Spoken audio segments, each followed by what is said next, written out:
Millionaire saw his humble employee helping homeless people and made a proposal that changed her life. Before watching the video, please leave a like to support our channel.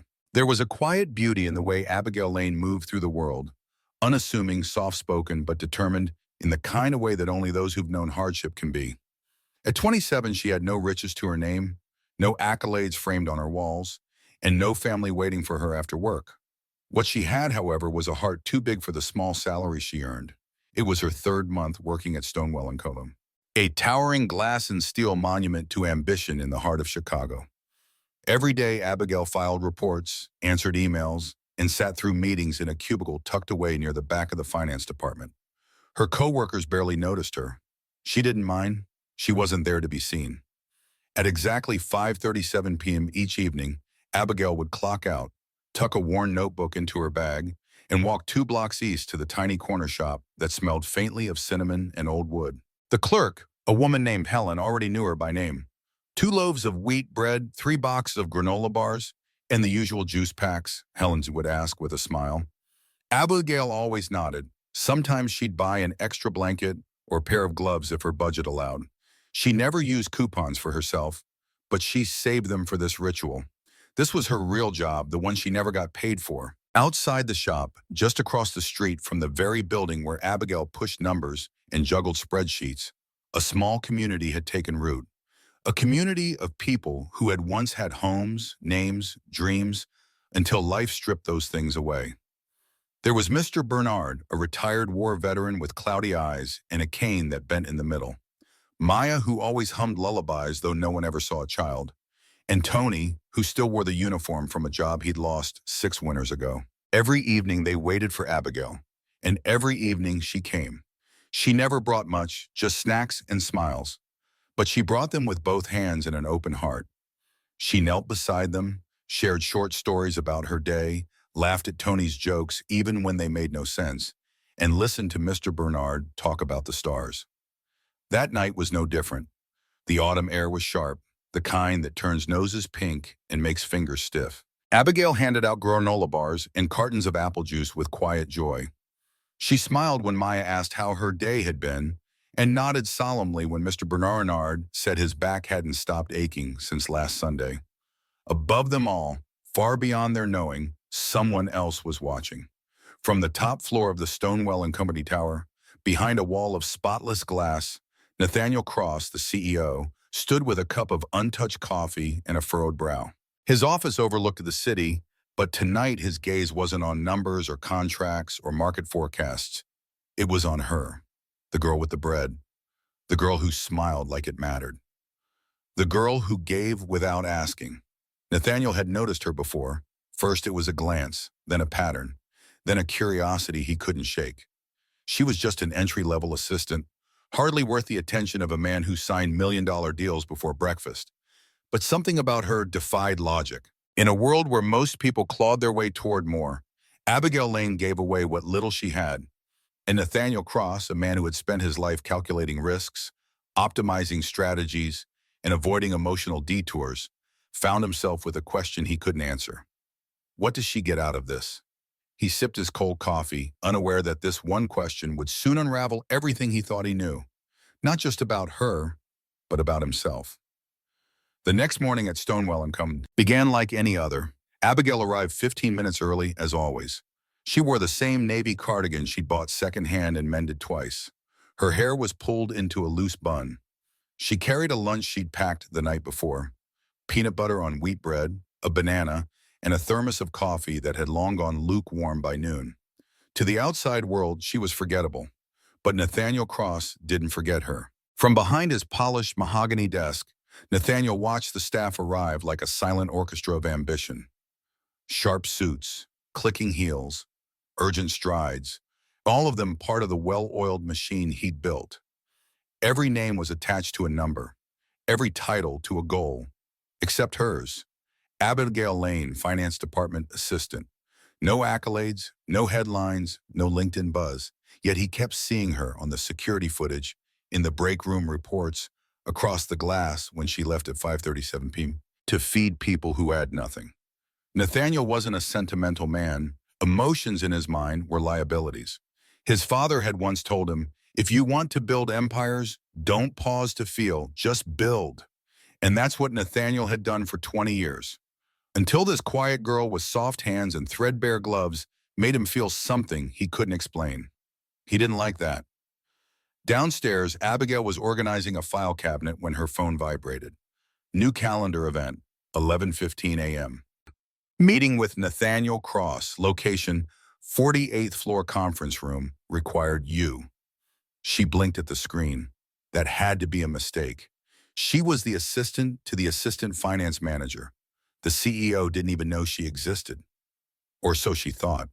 Still at exactly 11:13 a.m., Abigail stood outside the towering doors of the conference room. Her hands trembled just enough to make her drop her notebook. She knelt quickly to pick it up, trying not to imagine 100 ways this could be a terrible misunderstanding. When the doors opened, she stepped into a different world. The room smelled faintly of citrus and money. Floor-to-ceiling windows bathed the space in pale light. Around the table sat a dozen executives in pressed suits. At the head, Nathaniel Cross himself. He looked up, right at her. "Miss Lane," he said not unkindly, "please have a seat." She did carefully. Her chair felt too soft, too important for someone like her.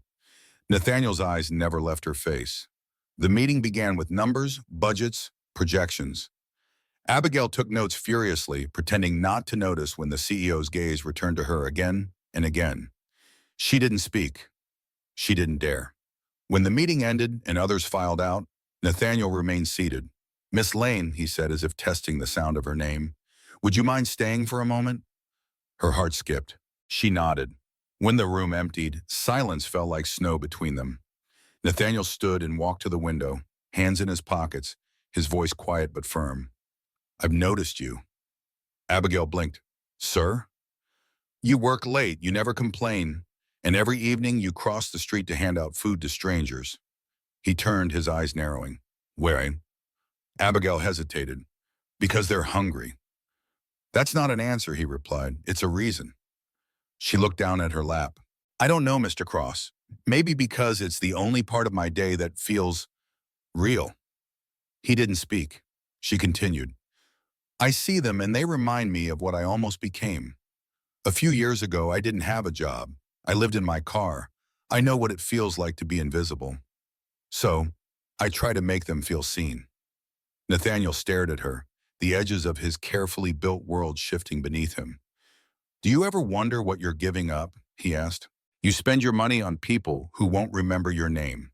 You sacrifice comfort, safety, for what? Gratitude?" Abigail smiled softly. "No, for grace." And with that she stood, gathered her notebook, and gently nodded. "May I go now, sir?" He nodded slowly. She turned and walked toward the door. But just before she left, Nathaniel spoke again, quietly, like a man admitting something for the first time. "I envy you." She paused, her hand on the doorknob. And for a moment, neither of them said a word. Then she was gone. Nathaniel sat back down, alone in a room full of echoes, holding a silence that suddenly felt louder than anything he'd ever heard. It was strange, really. Nathaniel Cross had built a billion-dollar company from the ground up. He had weathered mergers, hostile takeovers, and international legal battles without flinching. He had been on the covers of magazines, invited to speak at summits, even once called the wolf in tailored wool. But that week, none of it occupied his mind. Instead, his thoughts returned, again and again, to a girl in a cardigan, to the sound of her voice as she said, "I do it for grace," to the softness in her eyes when she handed food to men who had nothing, to the quiet certainty that somehow she was doing something right and he wasn't. Nathaniel hated feeling uncertain. But curiosity is a funny thing. It creeps in when the world goes quiet. That Friday evening, he left the office later than usual. He told himself it was coincidence, but his footsteps echoed with purpose as he passed the revolving doors and stepped out into the chill of the autumn dusk. And there she was. Abigail stood by the curb with a reusable shopping bag over her shoulder. The wind lifted her hair as she pulled out wrapped sandwiches, bottles of juice, and small bags of trail mix. Her laughter was soft, but it carried, rising like a candle in the cold. Mr. Bernard greeted her with a clumsy bow. Maya clapped her hands with joy. Tony called her Miss Hope, and for the first time, Nathaniel understood why. He didn't step closer, didn't say a word. He just watched, from a shadowed distance, hidden behind the tinted windows of his sleek black car. His driver waited, confused by the delay, but Nathaniel didn't move. He couldn't. Not yet. Abigail knelt beside Maya, adjusting the woman's fraying scarf. She gave Tony a new pair of socks. She laughed as Mr. Bernard told the same story he always told about how he once danced with a movie star at a Navy ball. And Nathaniel watched something he'd never seen before. Not charity, not duty, but communion. The kind that can't be manufactured or faked. The kind that lives in shared moments between the broken and the brave. She didn't do this to feel noble. She did it because she had once been one of them. He swallowed hard and looked away. Later that night, he opened a bottle of whiskey in his penthouse suite. The view was spectacular, city lights like spilled stars, but it gave him no comfort. Not like her laughter had, not like her warmth had. He picked up his phone, scrolled, found her name. He didn't text her, not yet. Instead, he closed his eyes and asked himself something that made his chest tighten. When was the last time I did something without expecting anything in return? He didn't have an answer. The following week, things changed. Nathaniel became more present in the office, but not in the way his staff was used to. He stopped mid-meeting to glance out the window. He asked questions no one expected. He requested data on internal staff performance, but only for the finance department. More than once, he found himself walking past Abigail's desk for no real reason. She always looked up with that same quiet smile, and each time something in him stirred. Like a man who'd spent his life watching the ocean from behind glass and had just now stepped outside to feel the wind. Then came Tuesday. A storm swept in, rain cold and cruel. Most employees left early, but not Abigail. She stayed until the last report was filed. Then without hesitation, she grabbed her umbrella and headed into the downpour with her bag of supplies. Nathaniel stood behind the glass wall, watching her silhouette blur in the mist. Something in him shifted, and for the first time, he moved without thinking. 10 minutes later, his car pulled beside her. The window rolled down. "Get in," he said simply. Abigail stopped mid-step. Her coat was soaked, her fingers red from cold. She blinked at him through the rain. "Mr. Cross?" she asked, disbelief in her voice. "I'm not asking," he added gently. "I'm insisting." She hesitated, then opened the door and slipped inside. The warmth of the car hit her like a blanket. For a long minute, neither of them spoke. Then Nathaniel asked, "Where were you going?" "To deliver these," she said, lifting the damp bag on her lap. "To people who wouldn't blame you if you stayed home today." Abigail looked out the window. "They're still out there. The rain doesn't ask if they're tired." He stared at her in silence. Then he spoke softly, more to himself than to her. "You're not like the others." Abigail turned, surprised. "Others?" He nodded. "Everyone I've ever known. They take, you give." She smiled faintly, her voice gentle. "That's not always a good thing." "It is," he said, without hesitation. And for the first time in a very long time, Nathaniel Cross realized he didn't want to understand her out of curiosity. He wanted to understand her because he cared. When Abigail returned to her desk the next morning, she expected things to return to normal. She wanted them to. She told herself the ride from Nathaniel had just been a kind gesture. Nothing more. A moment shared between two human beings, not a sign of something deeper. But deep down, she knew better. And so did he. From the moment she stepped into the building that morning, she felt it. A shift in the air, small, almost invisible. But it was there. People greeted her more often now, as if she were someone worth noticing. And from the 48th floor, Nathaniel Cross noticed her more than ever. He didn't say anything that day, no messages, no invites, just silence. But behind that silence, wheels were turning. He had seen her kindness, her warmth, her unwavering sense of purpose. But now he wanted to see something else, her strength. Was her compassion just a softness? Or did it come with steel? Could she survive in the world he lived in? The one filled with pressure, sharp edges, and decisions that didn't leave room for second guessing? Nathaniel needed to know, not because he doubted her, but because he hoped. That afternoon, a department-wide memo was sent out.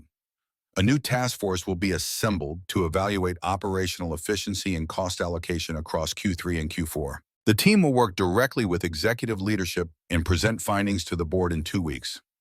Members will be chosen based on performance, not title. Abigail didn't think twice about it. She assumed it didn't apply to her. She wasn't high-ranking enough. She hadn't been with the company long enough. She was the girl who organized spreadsheets and brought coffee to budget meetings. But the next morning, an email popped into her inbox with her name on it. Miss Hemo, Abigail Lane, you have been selected as part of the Executive Cost Analysis Task Force. Please report to Conference Room B at 2 p.m. She stared at the screen for nearly a full minute. Then a second message arrived. From Nathaniel Cross, subject, don't doubt yourself, message, you belong there, let them see it. Her heart fluttered in the way it used to when she was a child and heard her name called during school assemblies. Not with fear, but with a quiet, stunned pride. Still, the fear came anyway. At 2 p.m., Abigail walked into Conference Room B and found herself surrounded by polished shoes, leather briefcases, and a dozen professionals who had been with the company for years. She felt the weight of their eyes as they glanced at her, brows raised. A few whispered, "She's just an assistant. Is she lost?" But she wasn't. Nathaniel arrived last, a man carved out of composure. His suit was charcoal gray, his gaze unreadable. He didn't greet anyone. He didn't smile. He simply walked to the head of the table, set down a folder and said, "Let's begin." And then with surgical precision, he began assigning sections of the report. "Ms. Lane, sit down," he said at last. "You'll take charge of the vendor audit and last quarter's comparative expense report."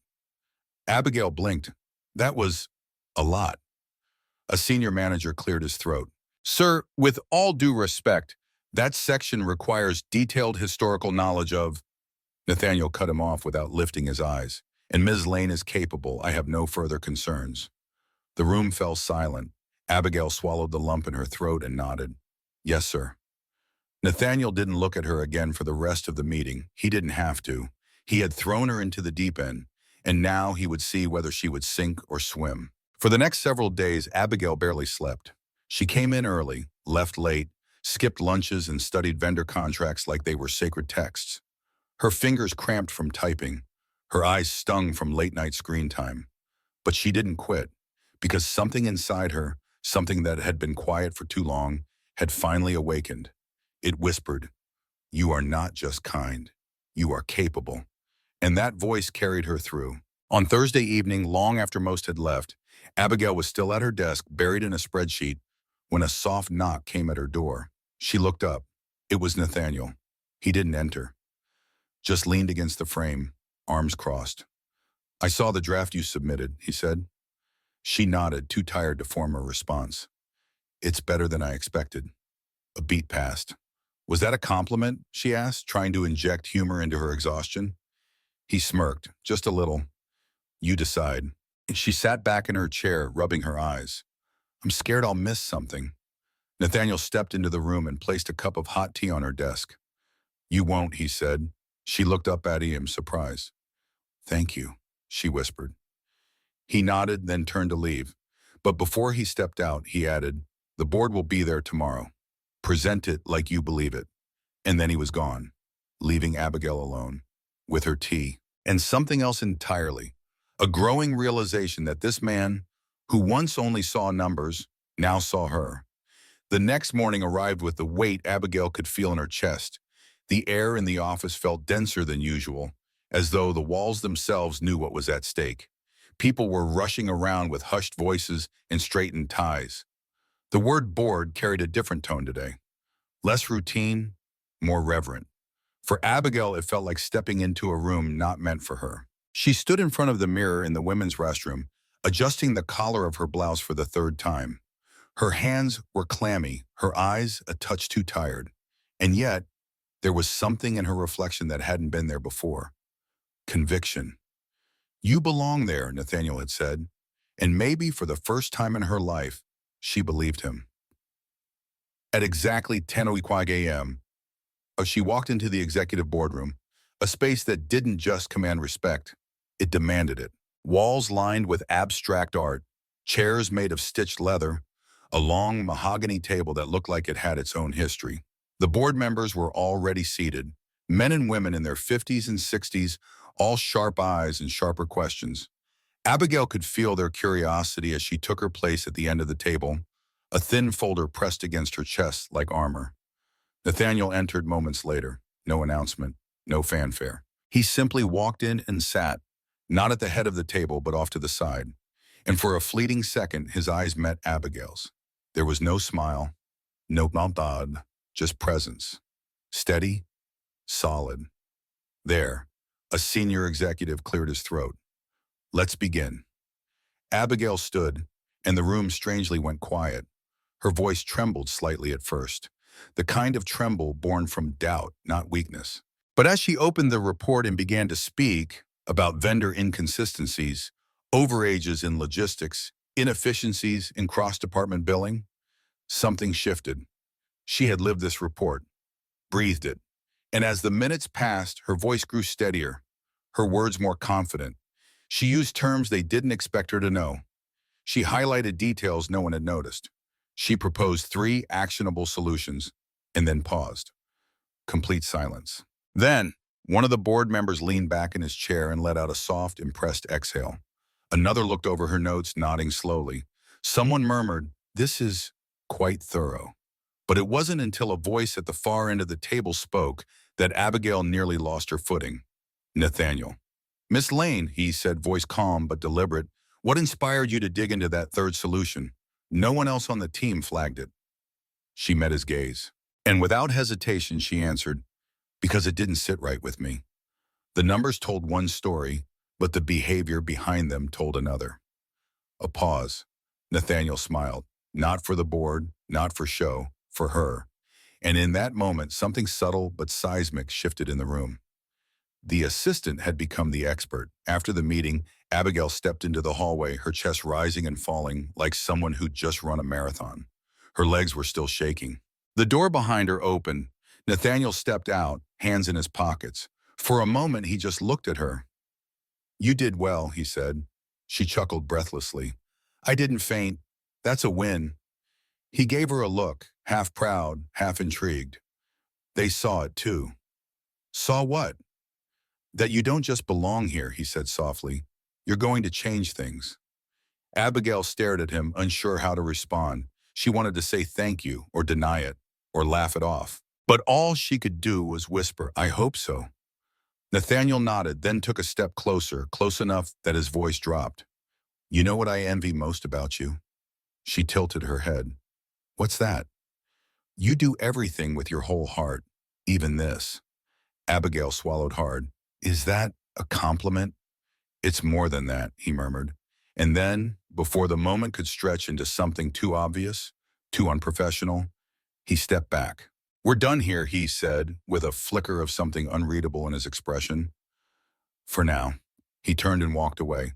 But he didn't walk fast. And Abigail knew this wasn't just the end of a meeting. It was the beginning of something else.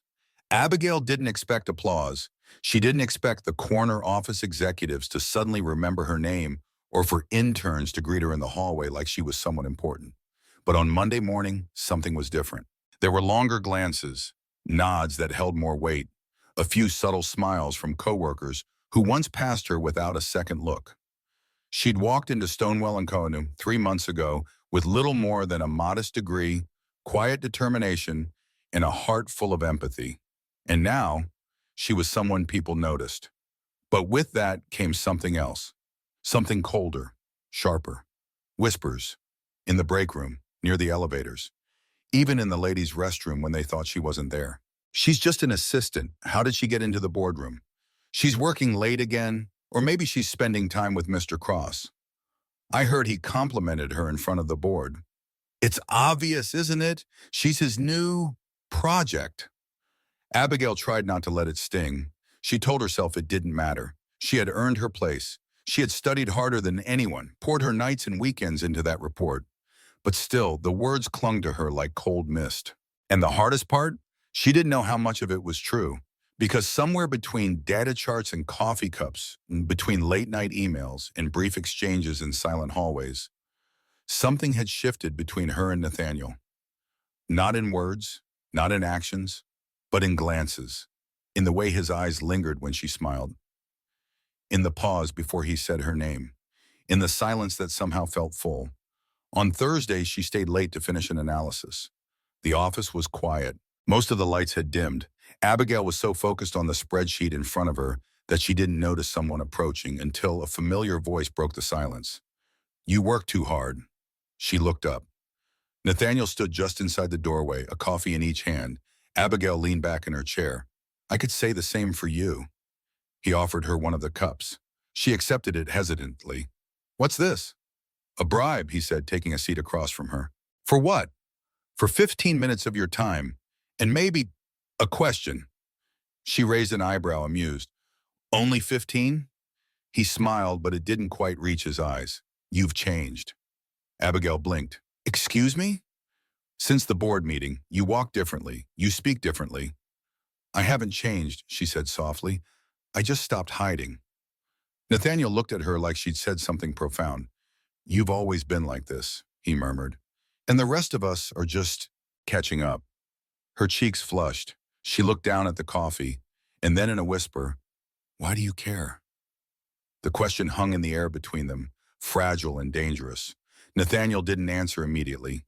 He stared at his cup as if the steam carried secrets he couldn't quite say aloud. Finally, he looked at her. "I don't know how not to," he said. That broke something open in her, but before either could speak again, the moment was shattered by footsteps in the hallway. Voices. A door creaking open. They both sat up straighter. Professional masks returned. "Good night, Mr. Cross," she said quietly, her voice steady but distant. He nodded. "Good night, Miss Lane." And just like that, the door between them, so briefly opened, closed again. The next day, the whispers grew louder. Someone had seen them through the gauze, just talking, just coffee. But it didn't matter. People saw what they wanted to see. By lunchtime, there were murmurs of favoritism. By afternoon, HR had questions. And by evening, Abigail sat at her desk staring at a half-written report she couldn't finish. Because all she could think was this all a mistake? But just before she packed up, an email arrived. From Nathaniel Cross. Subject, "No regrets."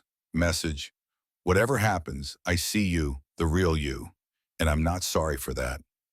Abigail's breath caught in her chest. No one had ever written her words like that before. Words that didn't ask for anything. Words that didn't judge. Words that simply said, "I see you and you matter." And for the first time since the whispers began, she smiled. Because maybe it wasn't just a mistake. Maybe it was a beginning. Monday morning came with storm clouds. Not the kind that soaked the streets, but the kind that darkened office halls and quieted voices. The weekend had done little to calm the whispers. Someone, anonymous of course, had sent a tip to human resources. There were rumors of impropriety, favoritism, unprofessional closeness. They cited Abigail's promotion to the board project, her late-night meetings, a photo, blurry, taken through glass, of her laughing with Nathaniel over coffee. And by noon, Abigail was called in. The office of the HR director was cold and precise, every inch of it designed to feel both neutral and superior. The woman behind the desk had the kind of smile that said, "This is nothing personal. Miss Lane, we just have a few concerns." Abigail listened in silence as they listed the rumors, the accusations, the unspoken judgments laced through their rehearsed language. "Your professional relationship with Mr. Cross has raised questions about impartiality and internal ethics." Abigail clenched her fists in her lap. She had done nothing wrong, nothing unethical, nothing unearned. And yet, here she sat, like a student being reprimanded for stepping out of line. "I see," she said quietly when they finished. "You're not in trouble," the woman said gently, "but you may want to consider creating some professional distance." Abigail nodded, stood, and walked out without another word, but her heart was pounding. Her eyes stung. She wasn't ashamed. She was angry. She didn't go back to her desk. Instead, she went straight to the elevator, pressed the button for the 48th floor, and walked the long hallway to Nathaniel's office. His assistant barely looked up. "He's in a meeting." Abigail knocked anyway and pushed the door open. Nathaniel stood at the far end of the room mid-discussion with two legal advisors. His eyes met hers. Her presence stopped him cold. "Give us the room," he said without looking away from her. The lawyers hesitated, then obeyed. As soon as the door closed, silence fell. Abigail didn't sit. They pulled me into HR, she said. Nathaniel's jaw tightened. They told me to create distance, she added, voice quieter now, to protect appearances, to protect you. Nathaniel walked slowly toward her, his expression unreadable. I told you this would happen, she said, her voice trembling just enough. You're the CEO. I'm the nobody assistant who suddenly has a seat at the table. They don't see kindness. They see scandal. He stopped just a few feet away. Do you want to walk away? Her breath caught. What? I'll stop, he said firmly. I'll pull back. I'll leave the office before you arrive and avoid every meeting you're in, if that's what it takes to protect you. I didn't ask for power protection, she snapped. I asked for honesty. A long pause. I care about you, Abigail, he said quietly. I didn't plan for it. I didn't expect it. But I do.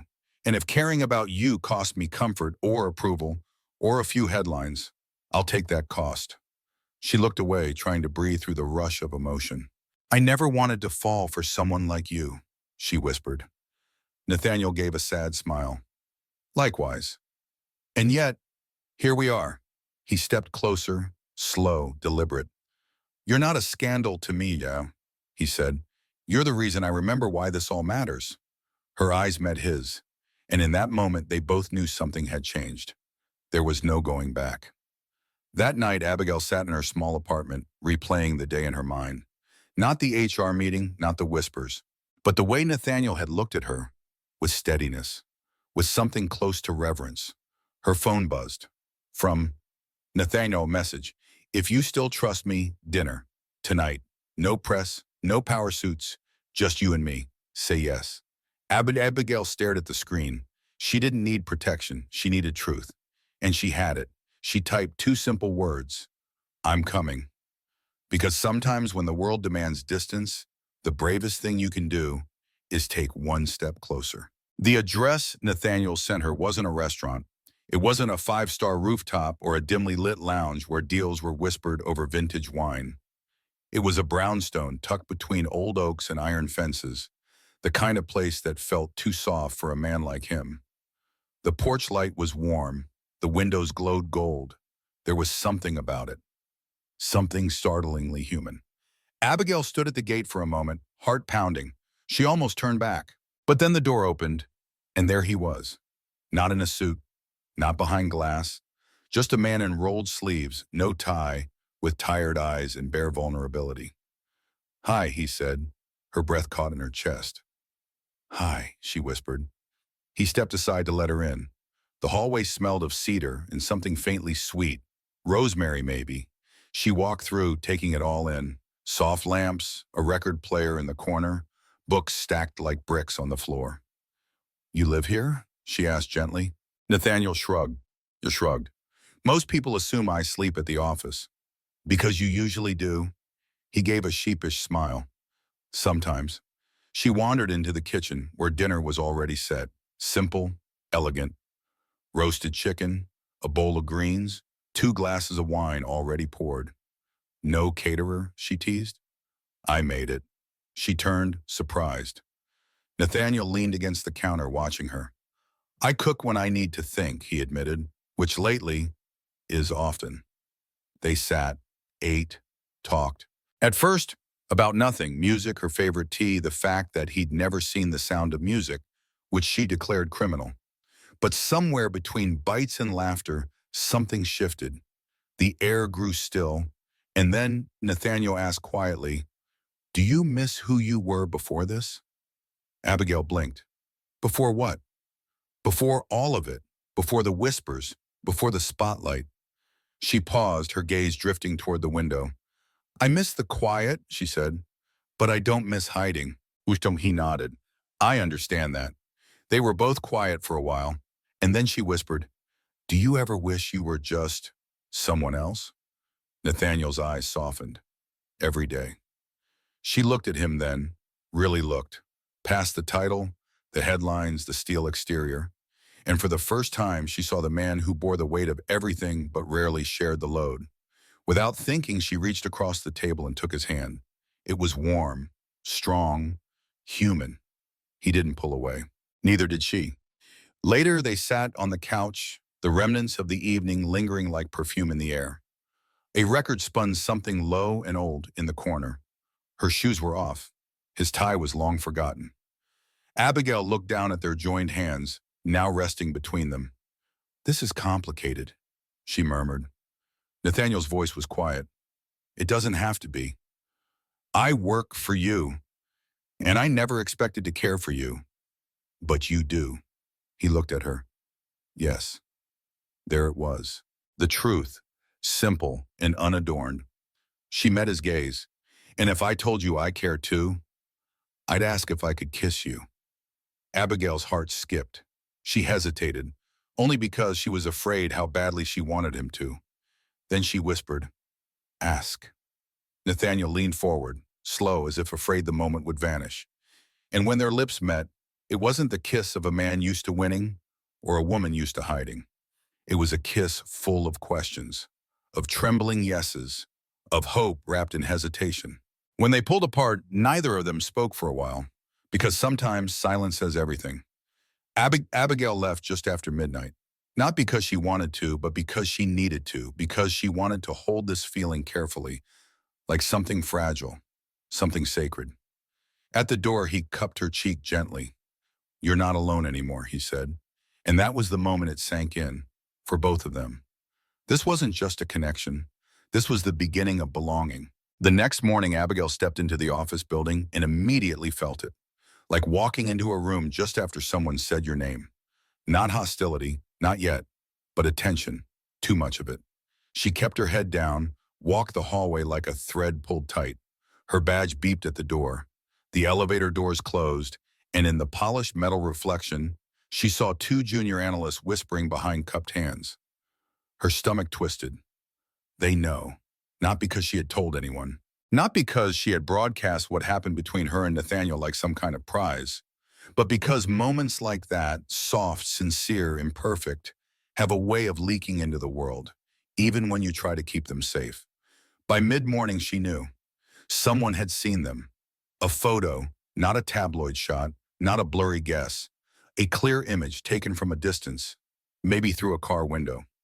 Her walking out of Nathaniel's brownstone, his figure in the doorway, his hand brushing her arm. It was already circulating through the company group chats, the private messages, the rumors disguised as friendly concerns. She wanted to be angry, but mostly she just felt tired. Nathaniel didn't summon her that day. He didn't walk past her desk or send a cryptic email, but at exactly 5:03 p.m., her phone buzzed. From Nathaniel. "Message, come up, let's talk before the vultures start circling." She exhaled slowly, and then with trembling fingers, she pressed the elevator button for the 48th floor.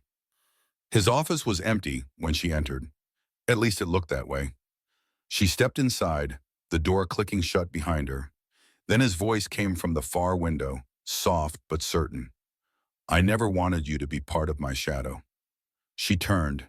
He was standing with his back to her, hands in his pockets, staring out at the skyline like he could outrun the headlines that hadn't even printed yet. Abigail stepped closer. "You didn't put me here," she said gently. "We both stepped into this." Nathaniel turned slowly. The look in his eyes wasn't fear, it was resolve. "I've been here before," he said, "with another woman. A long time ago, someone who thought she could handle the attention, the scrutiny, until she couldn't." Abigail's throat tightened. "She left?" she asked. "She ran," he said quietly, "and I didn't blame her." He took a breath, stepped toward her.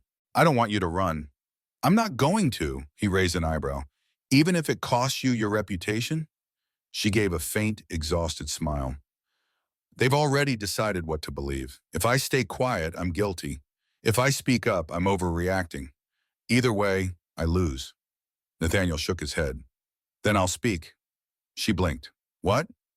He reached for his phone, holding it like a weight he was ready to drop. "I'm going to the board. I'm going to make a statement. I'll take the fallout, the rumors, the press. I'll tell them we've developed a personal relationship and that any concerns about conflict will be addressed. Transparently. Properly." Her heart began to race. "You do that?" For you, he said. Yes. Abigail stepped closer, voice barely above a whisper. Why? Nathaniel looked at her, no armor, no mask. Because I'm tired of hiding what matters. He reached for her hand slowly, like he wasn't sure if he had the right. She gave it freely. And in that moment, under the quiet hum of overhead lights in a city that never sleeps, they made a choice.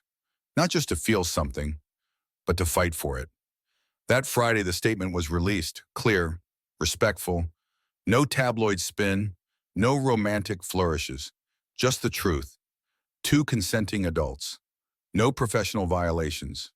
No favoritism. Moving forward with transparency. There were opinions, of course. There were always opinions. But there was also something else. Silence. The kind that comes when the noise has nothing left to say. That evening, Nathaniel waited by the curb outside her building. No driver, no suit, just him. When Abigail stepped out, he opened the passenger door like it was the most natural thing in the world. She climbed in, looked at him, and smiled. You really did it, she whispered. I said I would. She reached for his hand again, and this time there were no whispers left to drown out their quiet. Just the soft, steady hum of the city behind them and the road ahead. It had been 2 weeks since the statement. 2 weeks since Nathaniel Cross, CEO, iron-willed and untouchable, had stood before the board and said without hesitation, yes, I care about her. No, I will not apologize for it. At first, things settled. There were fewer whispers, fewer side glances in the hallway. Some of that was because people were growing bored. But most of it, Abigail suspected, was because Nathaniel never flinched.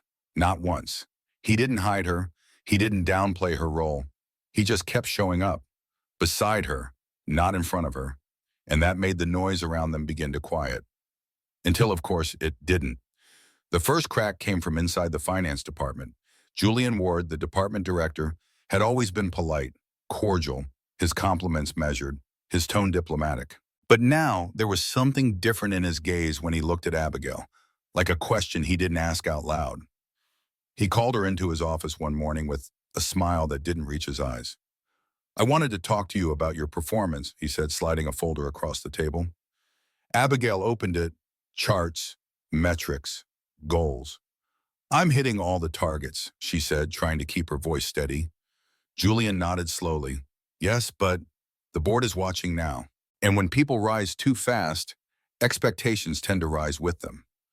Abigail blinked. Is this a warning? Consider it advice.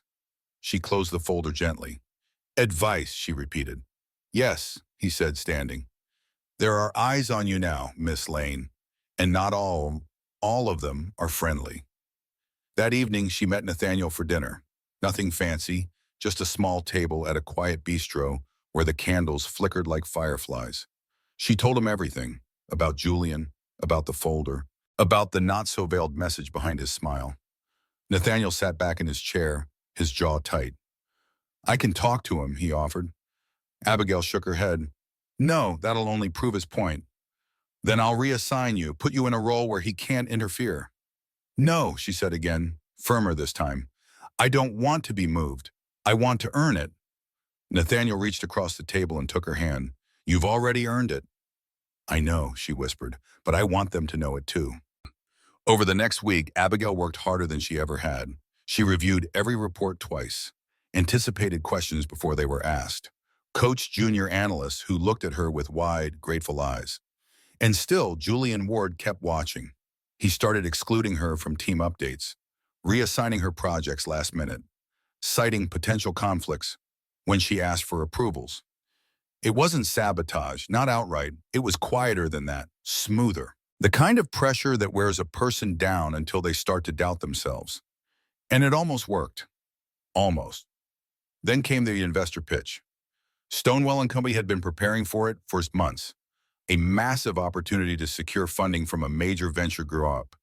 The board had tasked Julian's department with preparing the financials, and Abigail, to everyone's surprise, was chosen to help present them. Not by Julian, by the board itself.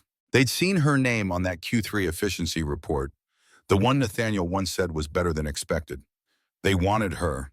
Julian was livid, but he smiled through it, and on the day of the pitch, he took one final swing, 30 minutes before the meeting, he handed her a revised slide deck. All the numbers have been updated, he said smoothly. You'll be using this version.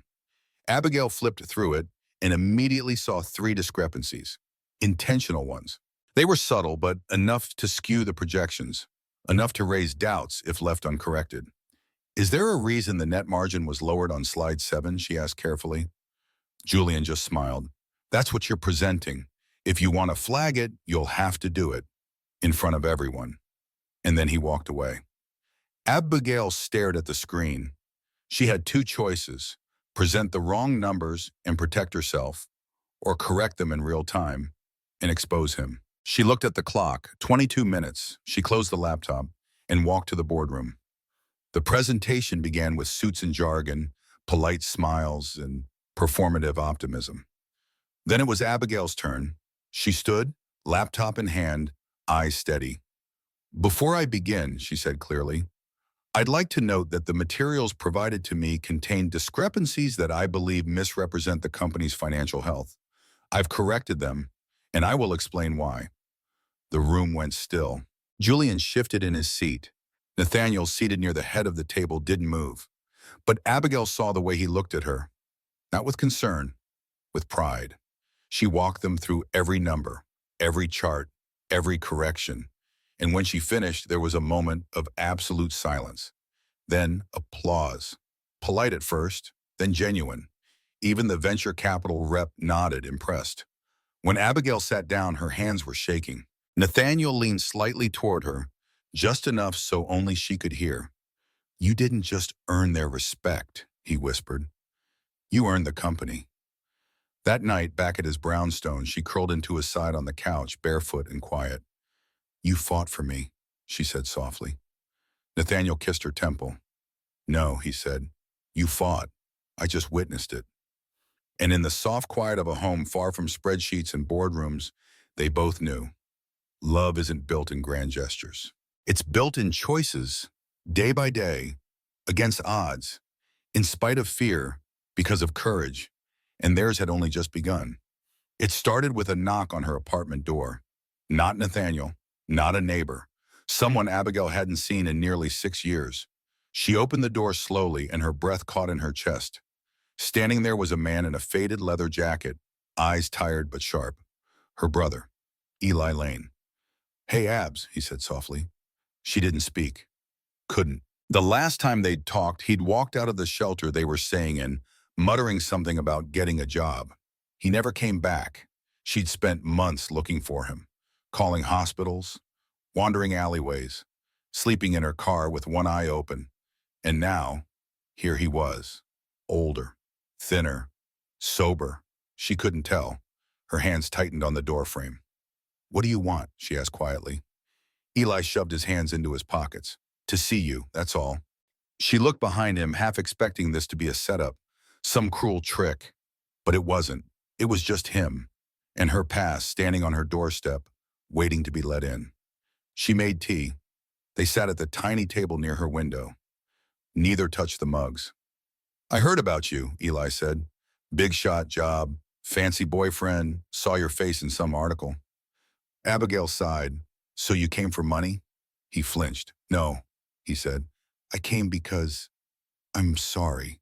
She looked at him then, really looked. The bruised pride, the lines she didn't remember, the scars from battles she never saw. I needed you, she said, her voice barely above a whisper. And you left. I know.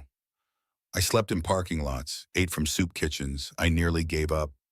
I know, he said again. His voice broke, and I've lived with that every day. Silence stretched between them. Why now? She asked. Eli swallowed. Because I finally got clean. Because I remembered I had a sister. Because you were the only person who ever believed in me. And I threw that away. Abigail stared down at her hands. I'm not angry, she said. I just don't know how to let you back in.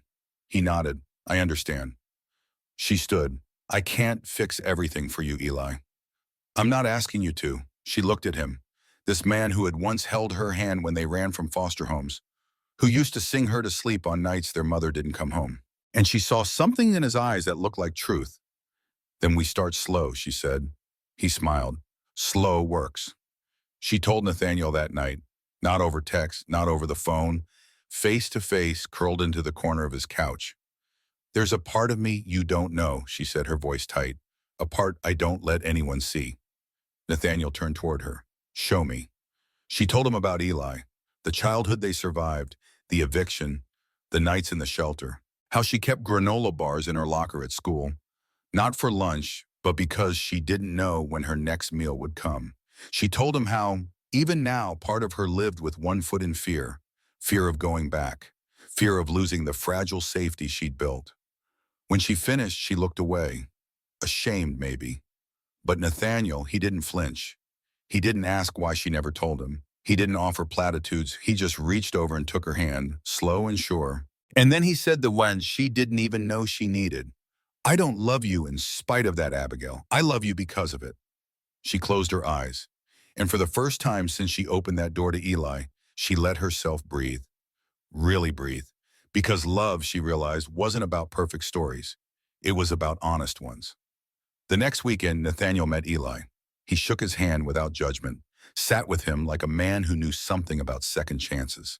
And when they all stood in the tiny kitchen, sharing coffee that wasn't quite strong enough, Abigail felt something warm settle in her chest. Not relief, not pride, something else.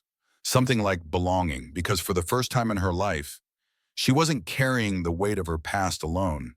The signs were small at first. A forgotten lunch, Abigail dozing off at her desk before noon, a few missed meetings she never would have overlooked before. Nathaniel noticed it in the way her shoulders sagged by Friday and the way her hands sometimes trembled when she reached for coffee. She brushed it off, of course. I'm just tired. I've been overworking. It's nothing. But Nathaniel didn't believe in nothing, and when she excused herself from a meeting to throw up quietly in the restroom, he knew. That night he showed up at her apartment without calling. No driver, no coat, just worry. Abigail answered the door in an oversized sweatshirt, her eyes hollowed from exhaustion. Can I come in? He asked gently. She nodded. They sat in silence for a long while. Then, without being prompted, she whispered, I think I'm pregnant. Nathaniel didn't react the way she feared. No panic, no retreat, just a long, careful inhale. Have you taken a test? He asked. She nodded. He reached for her hand. She let him. Are you okay? He asked, and his voice shook more than he meant it to. I don't know, she said. I wasn't ready. I didn't plan this. I don't even know how to feel. Nathaniel swallowed hard. You're not alone, he said. I know, she whispered, but part of me still feels like I am. He pulled her into his chest and just held her there.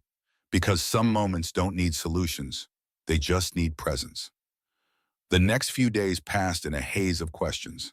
They confirmed the pregnancy with her doctor, early stage, healthy, but real. Real enough that Abigail began waking up at 4 a.m. with thoughts she couldn't quiet. What if I fail? What if he stays out of obligation? What if this ruins everything I've built? And on the other side of the city, Nathaniel sat in his office, staring out at a skyline that had always represented control, and wondering if this was what losing it in the best possible way looked like. He didn't say anything to the board. Not yet. Not until she was ready. Not until they were. 1 week later, Abigail invited him to the pier by the lake. It was cold, the wind biting at their cheeks. But it was empty there. Safe. Quiet. She sat on the bench first. He joined her. They stared at the water like it could give them answers. I'm scared, she said softly. He didn't lie. Me too. She looked at him. Nathaniel, do you want this? He turned to her, and there was no hesitation in his voice. I want you, and whatever comes with you. Her eyes welled up. Even if that means changing everything? He reached for her hand, held it between his. Especially then. That night, they talked about the hard things. What would happen to her role at the company? The gossip that would inevitably return. The logistics of raising a child when neither of them had ever really seen love modeled right. But they also talked about the beautiful things. Paint colors, middle names, what kind of bedtime stories they'd read, whether the baby would have her laugh or his stubbornness. And by midnight, with her head on his shoulder and her hand resting gently over her stomach, Abigail whispered something into the quiet. I think this might be the best wrong turn I've ever taken. Nathaniel kissed her hair and smiled into the dark. No, he said, this was the road all along. Because love doesn't wait until you're ready. It shows up at your doorstep, trembling, and asks, will you walk with me, even if the path is uncertain? And when you say yes, everything changes. But sometimes that's how you find home. 2 weeks later, the day arrived. They'd rehearsed the words, they'd anticipated the reactions, they knew the risks. But still, when Abigail and Nathaniel stepped onto the 48th floor together, hand in hand, the air around them felt electric with tension. The boardroom was already full. Executives straightened in their seats, some curious, some skeptical, a few already clutching pens ready to underline whatever came next. Nathaniel pulled out a chair for Abigail before taking his own. Small gesture, big message. The meeting began like any other. Quarterly numbers, client renewals, market forecasts. Then, Nathaniel folded his hands and spoke. I'd like to address something directly, he said, voice calm but firm. The room shifted. He glanced at Abigail, just a flicker of reassurance, and then continued. Some of you already know that Abigail Lane and I are in a personal relationship. We've been transparent about this with human resources, and all policies have been reviewed and observed. Murmurs. But today, he said, his voice softening, we want to share something else. He paused, and Abigail took a breath she'd been holding for weeks. I'm expecting, she said gently. We are. Silence, then more silence, and then questions, some subtle, some not. What does this mean for her role in finance? Is this going to affect your decision-making, Mr. Cross? Are we looking at a potential leave of absence? A replacement plan? Nathaniel answered every question with quiet certainty. She'll continue in her role, and her projects remain hers. When the time comes, we'll create a transition plan, but not because she's a woman or pregnant, because that's what any capable team does. She's earned her place here, and no child will ever change that. When the meeting adjourned, it ended not with applause, but with silence. Not hostile, just stunned. And sometimes that is enough. The next few days were unpredictable. Some colleagues congratulated her with genuine warmth. Others watched her with thinly veiled discomfort, like pregnancy was a distraction or an inconvenience. Julian Ward stayed silent, but his glares were louder than words. Nathaniel offered to move her out of finance, give her a new team, a safer space, but Abigail said no. I don't want protection, she told him. I want to be seen as whole, not just the woman who's pregnant, not just the woman who loves you, but the woman who's earned her place. He understood. And so he stood behind her, in every meeting, in every room, without overshadowing her once. One morning as Abigail entered the office, a quiet moment stopped her cold. A junior associate, someone she barely knew, stood near the elevator. Young, nervous. She held a folder against her chest like a shield. Miss Lane? Abigail turned. Yes? I just wanted to say thank you. For what? For proving we don't have to choose. Abigail smiled softly. You don't, she said. You never did. And when the elevator doors opened, the young woman stepped in, standing a little taller. That night, Abigail curled into Nathaniel's side on the couch, his hand resting gently over her growing belly. I don't want to be a symbol, she murmured. You're not, he said. You're a storm. She raised an eyebrow. He kissed her forehead. You walked into a world built for men with power and made them pause. That's not a symbol. That's a shift. She closed her eyes, and in the quiet she felt it, a flutter beneath her skin. Not just love, life. And in that moment, Abigail Lane knew she was no longer walking through life unsure of her steps. She was leading. It started with a pain, sharp, sudden, a low ache that curled up Abigail's spine one rainy Thursday afternoon as she was reviewing quarterly budgets. She tried to dismiss it, shifted in her seat, drank water, pushed through, but it didn't go away. By evening, the ache had turned into something deeper. A warning. Nathaniel noticed immediately. They were supposed to meet at their favorite cafe after work. She was late, unusual. When she finally arrived, her face was pale, her movements slow, and her hand kept pressing lightly to her side. What's wrong? He asked, standing before she'd even sat down. She forced a smile. Just a little tired. He stepped closer. Don't do that, he whispered. Don't downplay pain. Her eyes shimmered, and for the first time since the symptoms began, she let herself be honest. I think something's wrong. The hospital was quiet, the kind of quiet that hums against the walls, cold, sterile, waiting. They sat in a dim room under soft lights, her hand in his, monitors blinking like cautious little beacons. A nurse had taken her vitals. The doctor was on his way. Nathaniel never let go. He didn't pace, he didn't fidget. He just sat there, still holding her hand like it was the only thing tethering them to this moment. I'm scared, she whispered. He kissed the back of her fingers. I know. What if we lose the baby? His voice was calm, too calm. Then we'll hold each other tighter. She looked at him, tears gathered. You're not afraid? He swallowed. I'm terrified. And he was, not just of the outcome, but of the feeling in his chest that told him this woman, this strong, wild, beautiful woman, was already his family. And the idea of losing any part of what they were building, it hollowed him. The doctor came in, young, kind-eyed, professional, but gentle. There's some strain, he said after a careful exam. You've been under stress, physically and emotionally. We're seeing signs of early contractions. It's not yet dangerous, but he looked at Abigail. You need to slow down. She nodded silently. I mean it, he added. This baby is trying to tell you something. Listen. Nathaniel asked all the right questions, wrote everything down, and when they got home, back to her apartment, which suddenly felt too small in how much love it held, he helped her settle into bed, gently, without fuss. No lectures, just care. The next few days blurred. Nathaniel moved meetings, canceled 2 flights, and worked from her kitchen table. He brewed her tea. Read reports aloud when she was too tired to keep her eyes open. He brought her books, socks. The fuzzy blanket she once said reminded her of her childhood. Abigail tried to pretend she wasn't afraid, but at night when the lights were out and the world was quiet, she would turn toward him and whisper, what if I'm not strong enough? And every night Nathaniel answered the same way, you are. And if she cried, he held her tighter. Because sometimes strength isn't found in standing tall. Sometimes it's in letting someone hold you when you're too tired to keep going. By the end of the week, the bleeding had stopped. The contractions slowed. She was okay. The baby was okay. The doctor smiled as he held the sonogram wand to her belly and pointed to the flicker on the screen. That's the heartbeat, he said gently. Abigail burst into tears. Nathaniel, seated beside her, took one look at the screen and didn't breathe for a full 10 seconds. That flicker, that tiny pulsing light, it changed everything.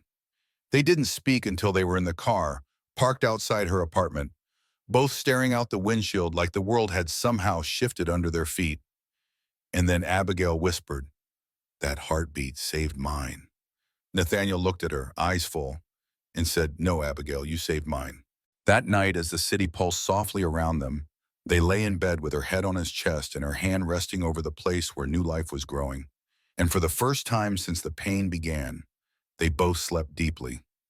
Not because everything was safe now, but because they had each other. And sometimes in the scariest chapters, that's more than enough. The doctor's order was clear. No more stress, no more 14-hour workdays, no more pushing past the ache and calling it strength. And so, for the first time in her adult life, Abigail stepped back. She took a formal leave of absence, typed the email herself, though her hands trembled. I'll return once I'm cleared, she wrote. But until then, I'll be taking care of the most important project I've ever carried. She reread the sentence 3 times before hitting send. And just like that, the elevator doors closed behind her. For now. At first, the silence unnerved her. No urgent emails, no clattering keyboards, no back-to-back meetings, just the sound of her heartbeat, the soft ticking of the clock, the way sunlight spilled across the hardwood floor like a blanket. Nathaniel tried not to hover, but he failed, magnificently. He dropped off lunch in the middle of the day, sent her links to baby books, ordered her a pregnancy pillow that took up half her bed, left little handwritten notes on her nightstand. Don't forget to breathe today. You are already the most extraordinary mother I've ever met. But more than anything, he showed up. Every night, with no agenda. Sometimes they didn't even talk. He just lay beside her while she rested, his hand over the curve of her stomach, their silence speaking louder than words ever could. One night she asked softly, "Are you afraid I won't come back to work?" He smiled gently. "I'm afraid you'll think I didn't have to," as she blinked. "I don't love you because of what you do in that building, Abigail. I love you because of who you are when no one's watching." Tears welled in her eyes, and for once she didn't wipe them away. Because maybe rest wasn't weakness. Maybe it was honoring the body that carried life. Maybe it was trusting that love didn't require constant performance. Maybe it was finally believing she could be still and still be worthy. The weeks passed. Her belly grew. So did the weight of everything she once carried alone. Now she shared it, not just with Nathaniel, but with the quiet, the morning birds, the fresh-cut apples he left in the fridge, the gentle way he brushed her hair back when she fell asleep on the couch mid-sentence. And slowly, the rest became healing. The stillness became sanctuary. And in it, she began to dream. Not just about the baby, but about the kind of woman she wanted to be after. A mother, yes, but also a mentor, a leader who made space for others to rest without guilt, a woman who walked back into the workplace not with apology, but with peace. One afternoon, Nathaniel came home early. Abigail was curled up by the window in an old sweater, reading aloud to the baby. Her voice was soft, but full of color. He didn't interrupt, just stood there watching. And when she looked up, her face lit like the sun. "You're home early," she said, surprised. "I missed my family." Family. The word landed differently now, not like something fragile, but like something real, something they'd built, something they were still building, together. That night, as they lay in bed, Nathaniel whispered into the hush of the room, "You've taught me how to rest, Abigail." She looked up at him. He smiled faintly. "My whole life was momentum, goals, deadlines, but now," he traced the curve of her belly with gentle fingers. "Now I just want to be here, with you, with us." And in the quiet that followed, she leaned into his chest and whispered back, "Then stay a while." And he did. Because some chapters are not about running or proving or rising. Some chapters are about becoming. And in this stillness between who they were and who they were becoming, they found everything they didn't know they were waiting for. It had been just over 3 months. 3 months since Abigail Lane had taken her hands off the wheel and let life carry her. Now, as she stood in front of the towering glass building of Stonewell and Company, the same place that had once swallowed her whole, she didn't tremble. She breathed, deep, steady, certain. Her hand instinctively brushed against the small swell of her stomach, now more visible, more real. She wasn't just carrying a child anymore. She was carrying legacy. And this time, she wasn't walking back in to prove something. She was walking in to build something. Nathaniel had offered to walk with her. "I can stand beside you," he'd said. But she gently shook her head. "You already do." And so she walked alone, back through those elevator doors, up to the floor where whispers once followed her like shadows. Only now the silence was different. There were no stares, only soft smiles, a nod from a senior analyst, a quiet, "Welcome back, Miss Lane," from the receptionist who once avoided her eyes. When she reached her old desk, she found a card tucked beneath her keyboard. "You were missed. You were never forgotten. M." She smiled. Madeline, from HR. One of the few who had always believed in her. The quiet kind of ally. The best kind. That afternoon, she met with the board, not as the assistant who'd once fought to be heard, but as a woman returning with earned authority. Her role would be adjusted, yes. Accommodated, but not diminished. In fact, it would expand. She'd be advising on internal equity, leadership mentorship, and female retention across departments. "Not because I'm pregnant," she said gently, "but because I've lived the parts of this company we don't talk about enough." The board didn't just listen. They agreed, unanimously. Later, Nathaniel met her in her new office. It wasn't grand, but it was hers. A soft leather chair, a round table for meetings, a framed photo of the sonogram on the corner of the desk. Quiet, personal, powerful. He knocked before entering, even though he didn't have to. She looked up, smiling. He held something in his hand, a plaque. "Abigail Lane, Director of Leadership and Culture." Her breath hitched. You did this? You did this, he said. I just made it official. She took it from him carefully like it was fragile glass, but the weight in her hands was real. She belonged here, and not because of him, but because of her. And that evening, as the sun melted over the skyline, they sat side by side in her office, no titles between them. Just two people who had walked through fire and come out with softer hands. Do you ever think about the beginning? She asked. Nathaniel looked at her. Every day. I was just a girl with granola bars and too much hope. You were a girl who reminded me I had a heart, he said quietly, and I didn't even realize I'd lost it. She reached for his hand. I don't want to just lead with numbers, she said. I want to lead with story, with empathy. I want to leave this place better than we found it. Nathaniel smiled. You already have. And so she did. Week by week, Abigail began reshaping the way the company worked. She instituted mentorship programs for young women in finance. She created maternity leave policies that weren't just legally acceptable, but human. She opened her door, listened to stories, and made sure no one who felt invisible stayed that way. Because she always remembered, what it felt like to kneel on the sidewalk giving out granola bars, not knowing if anyone would ever look up and see her. And now she was the one looking up, making space, holding out a hand, and whispering, come with me. The nursery was nearly ready, soft ivory walls, a rocking chair tucked by the window, a shelf of books already filled, stories Abigail planned to read aloud in her steady, honey-warm voice. And in the center of it all, a half-assembled crib, still waiting for its final screws. Nathaniel stood over it one Saturday afternoon, frowning at the instruction manual like it had personally offended him. Abigail leaned in the doorway, laughing softly. You run $1 billion company. Surely you can build one crib. He looked up, hair mussed, a screwdriver in hand. At least at the office, things come with a project manager and a legal team. Well, she grinned, stepping closer. I'm both. She sat cross-legged on the floor beside him, easing herself down with more grace than she gave herself credit for. And for the next 2 hours they built, not just the crib, but a memory. Every screw, every laugh, every pause to feel a tiny kick against her ribs. It all stitched something sacred into the quiet air of that room. When they finally sat back and looked at the finished piece, Abigail sighed softly. It's real now, isn't it? Nathaniel didn't answer. He was watching her, eyes full, voice quiet. It's always been real. Later that night, they hosted a small dinner. Just a few friends, Madeline from HR, Eli and his girlfriend, who had taken to Abigail like a sister. There were no speeches, just music, warm pasta, laughter that rose from the walls like the smell of rosemary and garlic. Eli pulled Abigail aside after dessert, handed her a small wrapped box. Open it later, he said, when it's quiet. She nodded, they hugged. And for the first time in years, she didn't brace herself for goodbye, because he wasn't leaving. He was home.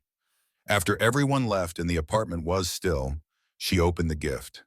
Inside was a photo frame. 2 children, a girl with tangled hair and scraped knees, a boy with tired eyes and a protective arm slung around her. She stared at it for a long time before turning it over. On the back, in Eli's messy scrawl, were just 5 words. We made it, didn't we? She cried then, not out of sadness, but relief, because yes, they had. That night, as Nathaniel rubbed slow circles against her back and whispered soft things into her shoulder, she asked, do you ever worry? He didn't pretend. Every day. About being a father. He was quiet for a moment, then, I worry I'll fail, that I'll love too much, or not know how to say it the right way. She looked up at him. You already say it right. And in that moment, in that bed, with the window open just a little to let the city breathe beside them, they knew. The crib was built, the life was ready, and their story was now bigger than just theirs. Because family isn't just who we're born from, it's who walks beside us, who stays through the ache, the mess, the uncertainty. It's who builds the crib, burns the toast, sits with you in the silence, and still chooses to stay. Every single day. It started just after midnight, a sharp pull, a wave that rolled through Abigail's body and didn't let go. She'd felt the practice contractions before, tight, passing things. But this was different. She sat up slowly in bed, her hand on her belly, breathing deep. Nathaniel stirred beside her, voice still gravel-warm with sleep. "Is it time?" She nodded, a soft, shaking smile. "I think so." He didn't panic. He never did. But there was a look in his eyes, wonder-struck, scared to death, and so completely in it that she would never forget. He helped her up, wrapped her in her coat, held her hand like it was the only thing keeping him grounded. They didn't say much on the drive. There was music on the radio, something old and slow. Nathaniel kept glancing over at her like she might vanish, but she didn't. She stayed, strong, present, breathing for two. The hospital room was dim, soft lights, a calm nurse named Carol who had laugh lines around her eyes and a voice like chamomile tea. Hours passed, then more. Abigail's hand never left Nathaniel's. Even in the pain, even when the sweat broke on her brow and her breath came in gasps and everything in her body begged to stop, she gripped his hand like an anchor. And he held on, whispered her name over and over, told her how strong she was, how beautiful, how ready. "Almost there," the nurse said, voice gentle but urgent. "One more push." And then, a cry. Not loud at first, just a small, shocked sound. Like the world had startled this little soul, but they decided to stay anyway. Abigail wept. Nathaniel's shoulders shook. And when the nurse placed the tiny baby against her chest, skin to skin, heartbeat to heartbeat, Abigail whispered, "Hi, sweetheart. I've been waiting for you." The baby stilled, just for a moment, as if they already knew the voice. Nathaniel pressed his forehead against Abigail's temple, voice broken open. "She's perfect. She's ours," Abigail whispered back. They named her Eliza Hope Lane. Lane, not Cross, because Abigail wanted her daughter to know her name was enough. Eliza slept tucked against Abigail's chest that first night, a soft warmth against her skin. Nathaniel stayed curled on the tiny hospital couch, watching both of them like they were sunrise and he'd been in the dark too long. He barely blinked. Because love like this, it was blinding. The next day, Madeline came with flowers. Eli brought coffee and cried more than he meant to. The nurses lingered just a little longer by the door, smiling. But mostly, it was quiet, holy. One night, Nathaniel sat by the window with Eliza in his arms, her head so small against his shoulder. Abigail watched from the bed, eyes soft, tired, in love in ways she didn't yet have language for. "You're a natural," she said. He looked over, and in that moment, she saw something she never thought she'd see in him. Peace. What? "I didn't know I could love this month," he whispered. Abigail smiled. "Welcome to fatherhood." He kissed Eliza's forehead, then Abigail's, and whispered, "Thank you for choosing me." She touched his cheek. "I didn't choose you," she said. "We found each other." And in that tiny hospital room, under fluorescent lights and the faint hum of a heart monitor, a new chapter began. Written not in boardrooms or bold declarations, but in midnight feedings, first smiles, and the kind of quiet love that stays long after the applause fades. The drive home was quiet. Eliza slept in the back seat, her tiny breath fogging the window beside her. Abigail rested her head against the glass, one hand on her heart, the other still trembling slightly with disbelief. And Nathaniel? He drove with one hand on the wheel and the other reaching back whenever the silence felt too big. They pulled up to the brownstone just as the late afternoon light turned gold. The porch light flicked on, automatic like always, but this time it felt like a welcome, like the house had been waiting for them too. Inside, the world was different, not louder, just fuller. The bassinet by the bed, the unopened diaper bag near the stairs, the scent of lavender from the little oil diffuser Madeline had gifted them. To calm the baby, she'd said, but it calmed them more. They stood in the living room a long time before saying anything. Abigail finally whispered, "We made it." Nathaniel turned to her, holding Eliza now, the baby curled into his chest like she already knew this was home. "No," he said softly. "We began." The next few weeks were full of firsts, first late-night cries, first baths, first giggle, a sound so light it made Abigail cry on the spot. Nathaniel proved to be a surprisingly graceful swaddler. Abigail learned to nap with one eye open. But in between the feedings and the diaper changes, there was life. Simple, undeniably beautiful. Eli visited every Sunday. Nathaniel's board sent a gift basket that included, of all things, a tiny branded onesie. Madeline came by just to hold Eliza and give Abigail the gift of a hot cup of tea. And in the quiet, ordinary mornings, Abigail would sometimes sit by the window, Eliza in her arms, a journal in her lap, and just write, not reports, not proposals, but reflections, stories, letters for Eliza to read one day, so she'd know who her mother was, where she came from, and why, against everything she was wanted. One rainy afternoon, Nathaniel came home to find Abigail dancing barefoot in the nursery, Eliza tucked against her shoulder, humming some lullaby neither of them really knew the words to. He didn't interrupt, he just watched, soaking in a moment that felt like it had taken his whole life to arrive. When she noticed him, she smiled. "You're early." "I didn't want to miss this," he said, setting his coat down. She turned toward him slowly, her voice quiet. "Have you ever thought about what's next?" He stepped closer. "For us?" She nodded. "Work, life, who we become now." He looked at her the way he always did, like she was a whole sky he was still learning how to fly across. "I think," he said, "we do it our way. No more chasing what impresses, just chasing what matters." She let the words settle, then smiled, and whispered, "Then let's make that our legacy." Hey, years later, Abigail Lane would return to Stonewall, not as an assistant, not even as a director, but as a partner. She'd help build programs that transformed the lives of working mothers. She'd write books that told the truth behind corporate glass and the hearts that beat quietly behind it. Nathaniel would still run things, but he never did it alone again. And every morning, their daughter, bright-eyed, stubborn, curious, would remind them both that the life they'd built wasn't about power, it was about presence. It was never about rising the fastest, it was about staying the longest, loving the hardest, giving the most. And when Eliza was old enough to ask, "How did it all start?" Abigail would smile and tell her about granola bars and a sidewalk and a man who thought he didn't believe in people anymore until he met her. But in your heart, dear listener, I hope this story continues in how you love, in how you lead, in how you care for those who have less, even when you think you have little to give. Tell me in the comments, what part of Abigail and Nathaniel's journey stayed with you the most? Like this video if you believe in second chance. And don't forget to subscribe for more stories that warm your soul and remind you that kindness still matters. Turn on notifications so you never miss a chapter in this growing library of hearts.